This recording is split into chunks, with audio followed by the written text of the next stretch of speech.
So why do we need this bill? Primary goal of the bill is to grease the skids for jobs for Vermonters, especially young Vermonters who want to stay in the state and seek career paths in the ag and forest products worlds. 496 will begin to address some of the structural issues they face, including difficulty in accessing capital, high entry costs for young entrepreneurs, land access, equipment costs, things like that, high operating costs, particularly health and workers' comp costs, insurance costs, and particularly in the logging world. We took some pretty compelling testimony that one of the reasons loggers work alone in the woods is because they can't afford the workers' comp to hire folks to work with them at $48 $100. It's a barrier.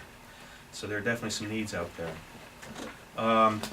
Also, access to markets and market development for these entrepreneurs, and product research for value-added products, not just in food, but again in the forest products world as well. As Carolyn said, now is the time to invest in these sectors.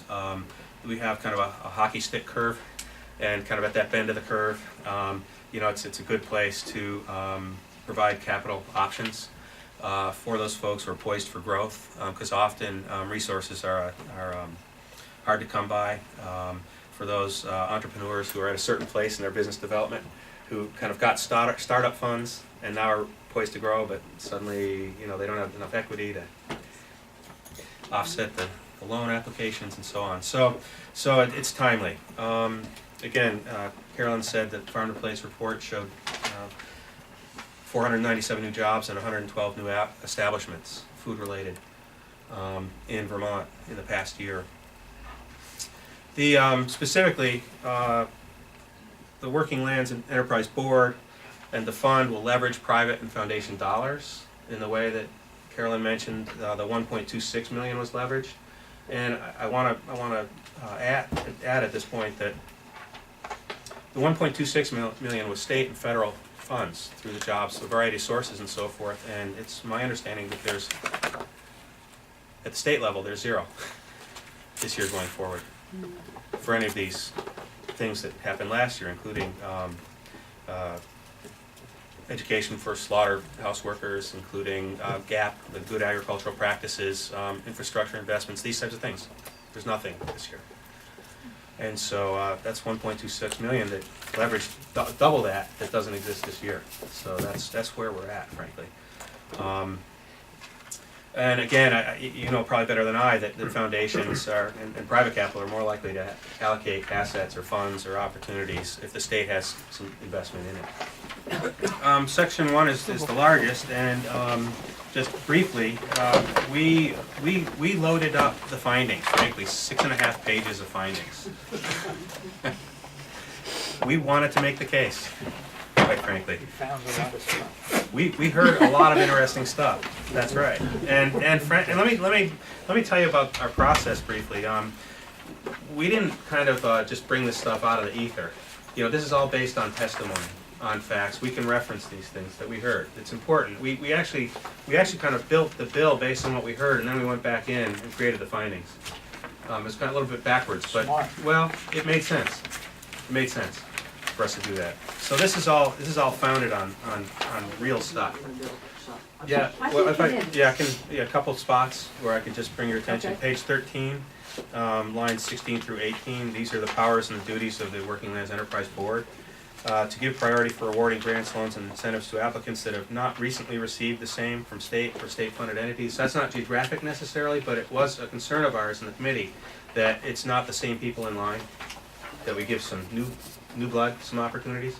The operative issue there is going to be how do they know about all this? Well, right, and if the web doesn't go that far out from the core. Yeah, absolutely, and we tried to address that as well in terms of some basically insisting, I think it might be in the findings, but insisting that the board do a lot of outreach in some non-traditional places.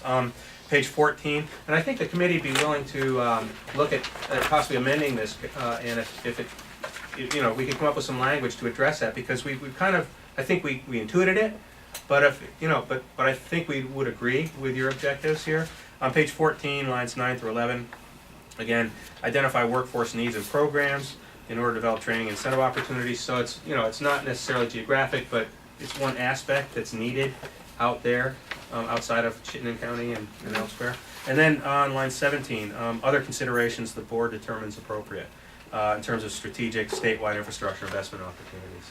Also, in the run up to the development of the Ag and Forest Products Board on page 20, we made it really clear 2 years ago that we wanted, line 20, page 20, geographic, gender, ethnic, and so forth, diversity. So That's especially true when you add the forest products here, because while the Connecticut River Valley has very prime agricultural land in it, there's a lot of trees right. up in Somerset. Yeah. A whole lot of them. And a whole lot of loggers who live in my part of Wyndham County. And frankly, the other thing I have to say, and I'm sorry I didn't kind of say this first, but the forest products industry, I mean, agriculture's kind of used to this, okay? But forest products has been left out historically over the years. So if there's one group of people who are really excited about this bill, it's the forest products folks, absolutely.